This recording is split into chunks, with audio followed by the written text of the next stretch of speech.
कभी कभी ऐसा लगता है ना कि हमारी दुनिया अपनी वो आध्यात्मिक चमक कहीं खो चुकी है। एक आध्यात्मिक नजरिया दुनिया को दो बहुत ही पावरफुल तस्वीरों के जरिए देखता है। एक पवित्र मंदिर और एक कुछ बिल्कुल अलग। आज हम इसी सफर को समझने की कोशिश करेंगे। ये सुनने में थोड़ा चौंकाने वाला लग सकता है ना? पर सच कहूं तो यही वो आइडिया है जिसकी हम आज गहराई में जाने वाले हैं। यह हमारी दुनिया की मौजूदा आध्यात्मिक हालत का एक बहुत ही बोल्ड डायग्नोसिस है। तो देखिए, कॉन्सेप्ट ये है कि हमारी दुनिया एक लंबे आध्यात्मिक सफर पर है, लेकिन ये सफर नीचे की तरफ जा रहा है। एक परफेक्ट शुद्ध शुरुआत से ये धीरे धीरे फिसलकर एक ऐसी हालत में आ गई है जो अशुद्ध है और कन्फ्यूजन से भरी है। अब इन दो बिल्कुल अलग सिरों को समझने के लिए हमारे पास दो खास शब्द हैं।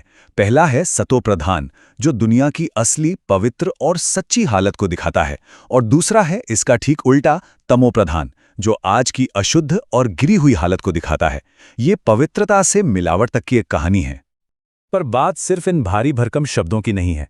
इन दोनों हालतों को समझाने के लिए दो बहुत ही जबरदस्त और क्लियर मेटाफोर्स इस्तेमाल किए गए हैं: शिवालय यानी शिव का मंदिर, और वेश्यालय। तो चलिए पहले शिवालय की बात करते हैं। सोचिए, ये दुनिया की एक आइडियल स्टेट है, एक ऐसी जगह जहां हर कोई, हर आत्मा सिर्फ एक परम शक्ति की याद में एक साथ है। यहां कोई बंटवारा नहीं है, सिर्फ शुद्ध एकता और आध्यात्मिक शांति है। और फिर इसका बिल्कुल उल्टा है वेश्यालय। ये एक ऐसी दुनिया का सिंबल है जहां फोकस पूरी तरह से बिखर चुका है। यहां आत्मा को एक के बजाय अनेकों को याद करना पड़ता है, उन्हें खुश करना पड़ता है और उनकी बात माननी पड़ती है। ये आध्यात्मिक बिखराव और मिलावट की सबसे खराब स्टेज है। तो आप देख सकते हैं, फर्क एकदम साफ है। शिवालय में फोकस एक पर है, जिससे एकता और आत्म चेतना यानी कि सोल कॉन्शियसनेस आती है। वहीं वैश्यालय में फोकस अनेकों पर है, जो हमें ड्यूअलिज्म, मिलावट और सिर्फ शरीर की चेतना यानी कि बॉडी कॉन्शियसनेस की तरफ ले जाता है। सारा खेल इस बात का है कि हमारा ध्यान, हमारा फोकस आखिर है कहाँ। अब सवाल ये है कि आखिर ऐसा हुआ कैसे? ये दुनिया शिवालय से वेश्यालय बन कैसे गई? चलिए आगे बढ़ते हैं और इस गिरावट के कारणों को समझते हैं। इस गिरावट को समझने के लिए चलिए एक टाइमलाइन पर नजर डालते हैं। शुरुआत में जब सतयुग और त्रेता युग थे, तब एकता थी। फिर आया द्वापर युग, जहां दूसरे धर्म पताओं के आने से द्वैतवाद यानी दो अलग अलग मतों की शुरुआत हुई। ये एक बहुत बड़ा टर्निंग पॉइंट था। और आखिर में कलयुग में बॉडी कॉन्शियसनेस अपने पीक पर पहुंच गई, जिससे पूरा आध्यात्मिक पतन हो गया।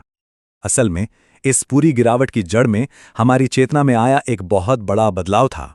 हम ज्ञान की सूक्ष्म इंद्रियों, जिन्हें ज्ञानेंद्रियां कहते हैं, उनसे दूर हो गए और हम कर्म की स्थूल फिजिकल इंद्रियों यानी कर्मेंद्रियों पर ज्यादा डिपेंडेंट हो गए। सिंपल भाषा में कहें तो हमने अंदर की समझ पर ध्यान देने के बजाय सिर्फ बाहरी कामों पर फोकस करना शुरू कर दिया। और बस इस एक बदलाव ने एक चेन रिएक्शन शुरू कर दिया जो सब कुछ बदल देता है। जैसे ही हमारी चेतना गिरी, सबसे पहले हमारी दृष्टि यानी देखने का नजरिया खराब हुआ, फिर हमारे वाइब्रेशंस, हमारे विचार और भावनाएं, उसके बाद हमारे शब्द और आखिर में हमारे कर्म। ये मिलावट हमारे अंदर से शुरू होकर बाहर तक फैल गई, जब तक कि पूरी दुनिया तमोप्रधान नहीं हो गई। तो ठीक है, हमने प्रॉब्लम तो समझ ली, पर अच्छी बात यह है कि इसका एक सल्यूशन भी बताया गया है। कहानी अब करप्शन से प्योरिफिकेशन की तरफ मुड़ती है। तो फिर सबसे बड़ा सवाल, इस पूरी प्रोसेस को उल्टा कैसे किया जाए? ये दुनिया जिसे वेश्यालय कहा गया है, वापस शिवालय कैसे बनेगी? यहां पे बात आती है दिव्य हस्तक्षेप की। परमात्मा इस गिरी हुई दुनिया में आते हैं एक मिशन के साथ, इसे वापस बदलना। और सबसे कमाल की बात यह है कि ये इतना बड़ा बदलाव सिर्फ एक आत्मा के शुद्ध होने से शुरू होता है।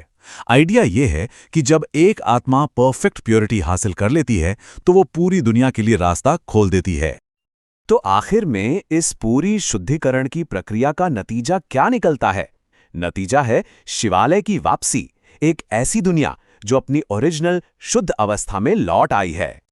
इस नई दुनिया की नींव है आत्मचेतना, मतलब अशरीरी बनना यानी शरीर के एहसास से ऊपर उठना, निर्विकारी यानी सारी बुराइयों से मुक्त होना, और निरहंकारी यानी अहंकार को पूरी तरह खत्म कर देना। यही आत्मा के लिए अल्टीमेट स्पिरिचुअल गोल है।